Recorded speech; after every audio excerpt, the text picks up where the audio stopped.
Sebenarnya tekniknya adalah di penyederhanaan pola pikir, kan gitu ya. Ya, kenapa kita harus sederhanakan pola pikir kita? Karena selama kita berpikir rumit, selama kita berpikir sulit, selamanya kita tidak akan punya nyali dalam memulai berbisnis. Betul ya? Kita tidak akan punya nyali. Kenapa? Mikirnya berat, mikirnya sulit, mikirnya modal tidak akan balik, kan gitu ya. Kemarin juga kita sempat discuss dengan teman-teman ya, bahwasanya ada sebagian teman-teman yang bilang, Pak, mending aku kerja aja ndak pakai modal. Siapa bilang? Kemarin juga teman-teman sak nyirit-nyiritnya modal kerja yang dikeluarkan teman-teman untuk BBM sama makan siang itu selama 1 tahun itu 6 juta teman-teman. 6 juta, ingat-ingat ya, 6 juta saat ini modal kerja kita buat bensin pulang pergi sama buat makan siang. Padahal 1 tahun berikutnya ini BBM naik, bahan baku makanan semuanya juga naik. Itu di average ya, rata-rata sekitar 30%. Berarti modal kerja kita tahun depan itu adalah 6 juta ditambah 30%. Ingat ya, modal kita nambah. Dan itu setiap tahun naik kurang lebih sekitar 30%. Nah, sedangkan kenaikan upah teman-teman itu tidak lebih dari 10% per tahun. Ya mungkin bisa jadi cuma 5%. Yang bilang untung siapa? Sing untung siapa? Nggak ada. Cuman teman-teman bahagia karena setiap bulan mereka gajian. Tapi tanpa sadar bahan pokok dan kebutuhan kita itu selalu meningkat. Kelihatannya seakan-akan gaji kita meningkat, tapi diiringi dengan kebutuhan hidup yang meningkat. Artinya kalau dibilang untung, untung saja bisa bertahan hidup, itu aja yang kita dapat. Nah, jadi kenapa sih pentingnya kita jalani bisnis ya mulai sekarang, terutama teman-teman yang posisinya masih bekerja ya. Kenapa?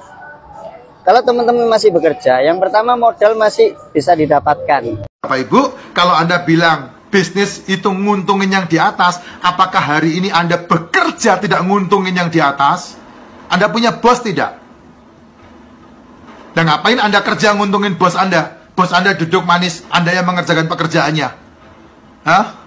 Ketika Anda mau melamar pekerjaan, nguntungin yang di atas enggak? Cuman nggak dihitung aja kan nguntungin yang di atas kan. Ketika Anda mau ngelamar pekerjaan, beli amplop nggak? Nguntungin pabrik amplop. Anda naik angkot menuju ke panggilan, bayar angkot, nguntungin tukang angkot, belum diterima kerja. Belum diterima kerja. Ke SKCK, nguntungin siapa? Ayo, nguntungin kantor polisi. Ya, bayar itu administrasi. Nguntungin apa lagi? Nguntungin meterai lah. Iya, nguntungin meterai. Itu Anda sudah nguntungin mereka. Ketika Anda diterima kerja, Anda harus pakai baju hitam putih, harus beli. Nguntungin tukang baju. Cuman nggak dihitung aja urut-urutannya. Apakah langsung digaji ketika Anda masuk kerja? Enggak, nunggu 28 hari Anda kerja. Nguntungin angkot nggak? Nguntungin Gojek nggak? Nguntungin tukang bakso nggak? Nguntungin tukang cemilan nggak? Isinya nyinyir. Please coba berpikir. Ketika Anda bergabung hari ini, Anda tidak mengerjakan, Anda tidak akan membuat dia kaya, bukan? Karena Anda tidak mengerjakan. Iya, tapi dia tetap berhasil karena dia bekerja. Nah, hari ini Anda bergabung, Anda pun akan berhasil ketika Anda bertanggung jawab dan mengerjakan pekerjaan Anda.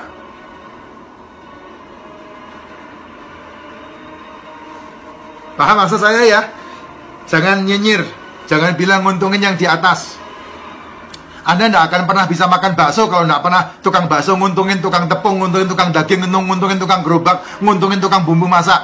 Anda tidak pernah bisa makan bakso. Anda bisa makan bakso ketika tukang bakso menguntungin orang-orang yang diajak kerjasama. Baru Anda bisa makan bakso. Ya, Anda mendapatkan gaji ketika Anda bisa menguntungin supervisor Anda, menguntungkan manajer Anda. Ketika Anda tidak bekerja, Anda di PHK, dan Anda tidak pernah mendapatkan gaji. Ayo, milih yang mana?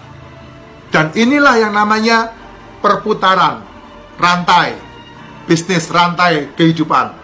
Anda tidak bisa menolak itu. Ayo, apa Anda mau bekerja sendiri, dinikmati sendiri, dipakai sendiri? Nah, sekarang bahan-bahannya dapat dari mana? Ayo, sok. Ya. Robert Kiyosaki berkata, orang-orang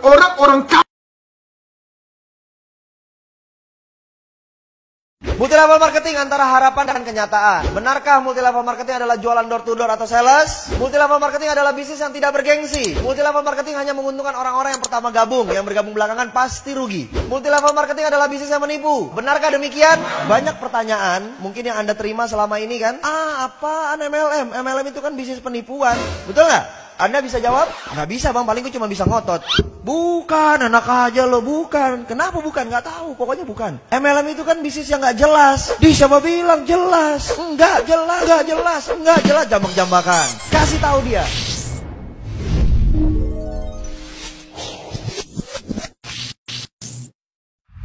Anda tahu nggak bahwa di dunia ini ada sistem pemasaran? Setiap perusahaan yang ingin mencari keuntungan pasti harus menjual produk. Produknya itu bisa berupa barang, bisa berupa jasa, betul? Nah, dibutuhkan sistem pemasaran untuk sampai ke konsumen. Nah, sistem pemasaran itu hari ini saya mau jelaskan kepada Anda.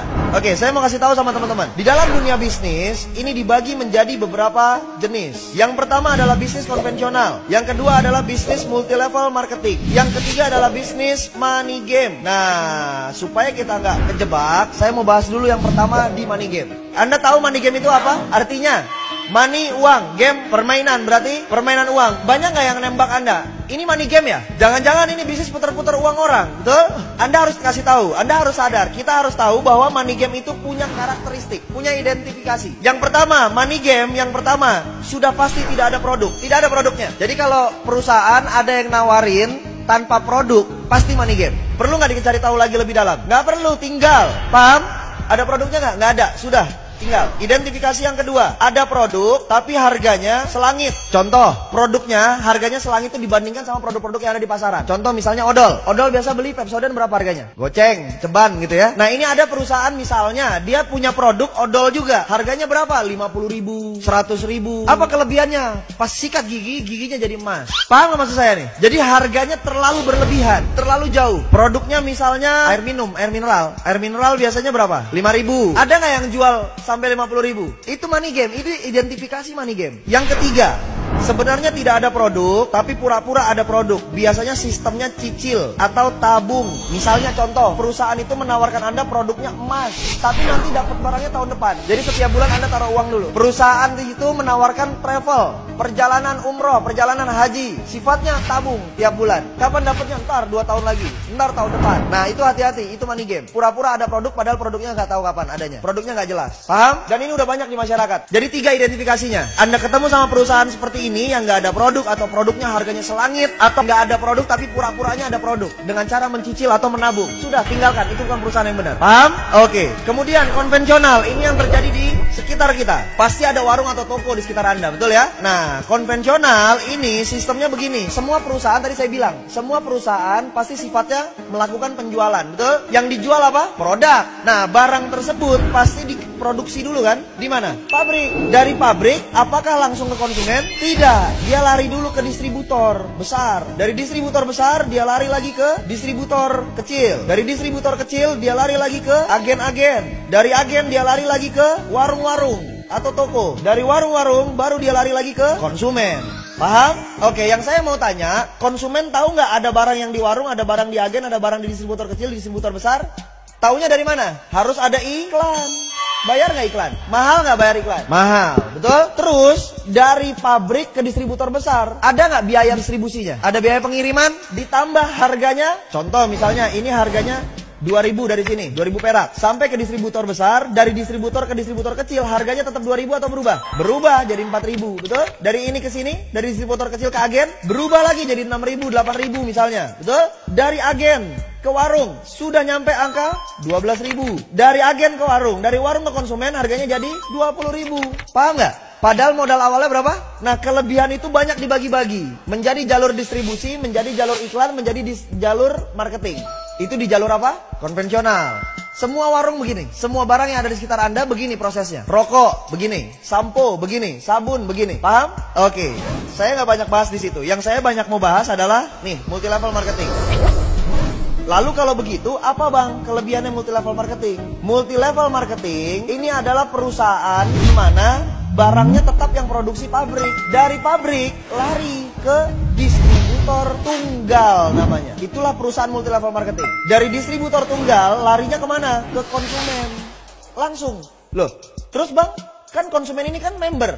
Ya, dia member. Terus member biasanya tugasnya ngapain? Cerita, betul? Akhirnya ada orang yang gabung sama dia, betul ya? Berarti si konsumen ini bisa menciptakan konsumen yang lain ya? Artinya apa? Konsumen ini otomatis garis miring marketing. Berarti konsumen ini garis miring bintang iklan. Berarti konsumen ini garis miring apa? Distributor. Paham? Dari sini konsumen menciptakan konsumen lagi, menciptakan konsumen lagi. Harganya dari pabrik ke distributor tunggal, dari distributor tunggal ke konsumen, ke sini sama semua nggak? Sama.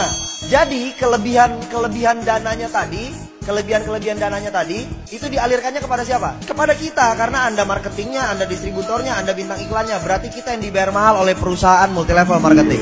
Paham? Berarti Anda distributor kan? Berarti Anda keren nggak? Bergengsi apa tidak bergengsi? Bergengsi. Kenapa harus malu? Anda distributor loh. Distributor, kalau kalau toko-toko distributor itu yang gede, yang banyak stoknya banyak, yang barangnya banyak. Berarti modalnya gede nggak?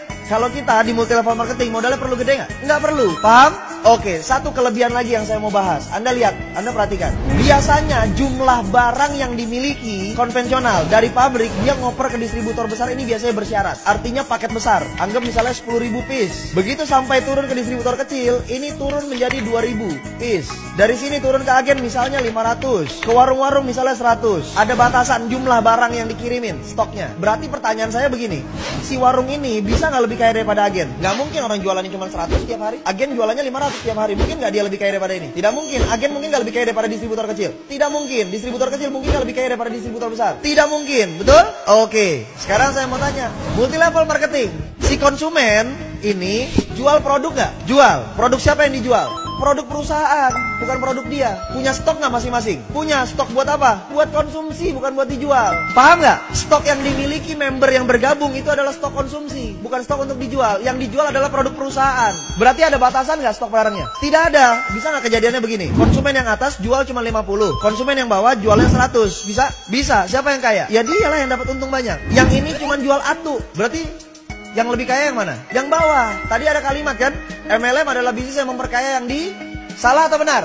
Salah.